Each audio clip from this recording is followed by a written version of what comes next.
ایک شام کوردنی عورت عدالت میں داخل ہوئی۔ اس کے کپڑے پھٹے ہوئے تھے، آنکھوں میں آنسو اور ہاتھ میں ایک چھوٹی سی بچی۔ عدالت میں بیٹھے لوگ اسے حیرت سے دیکھنے لگے۔ وہ سیدھا قاضی کے سامنے جا کر کھڑی ہو گئی اور بولی، یا قاضی، اس شخص نے میرا شوہر قتل کر دیا، میرا گھر تباہ کر دیا اور میری عزت بھی لوٹ لی۔ عدالت میں سناٹا چھا گیا۔ سب کی نظریں اس آدمی پر جم گئیں۔ قاضی نے سپاہیوں کو حکم دیا، اسے فوراً گرفتار کرو۔ سپاہی آگے بڑھے۔ آدمی کانپنے لگا۔ لوگ غصے سے اسے گھور رہے تھے، لیکن اچانک وہ شخص چیخ کر بولا، میں بے گناہ ہوں، یہ جھوٹ بول رہی ہے۔ عدالت میں شور مچ گیا۔ قاضی نے عورت سے پوچھا، کیا تمہارے پاس کوئی گواہ ہے؟ عورت نے سر جھکا لیا، نہیں، میرے پاس کوئی نہیں۔ لوگوں کے چہرے بدلنے لگے۔ پھر قاضی نے اس آدمی سے کہا، تم قسم اٹھاؤ کہ تم نے یہ جرم نہیں کیا۔ وہ فوراً بولا، میں اللہ کی قسم کھا کر کہتا ہوں، میں بے گناہ ہوں۔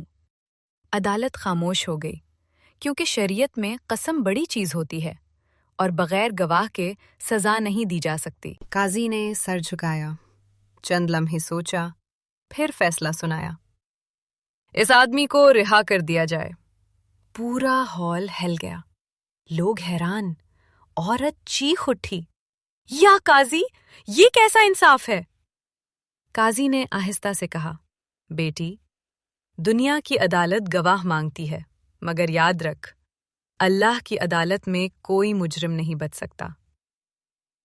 کچھ دن بعد وہی آدمی اچانک بیمار پڑ گیا، راتوں کو چیختا، مجھے چھوڑ دو، مجھے آگ لگ رہی ہے۔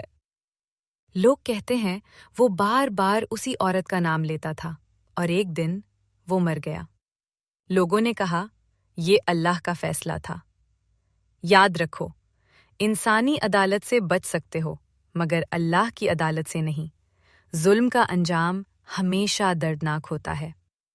اگر آپ ایسی سبق آموز اور ایمان تازہ کر دینے والی کہانیاں دیکھنا چاہتے ہیں تو ابھی چینل کو سبسکرائب کریں اور ویڈیو کو شیئر ضرور کریں، کیونکہ اگلی کہانی اس سے بھی زیادہ چونکا دینے والی ہے۔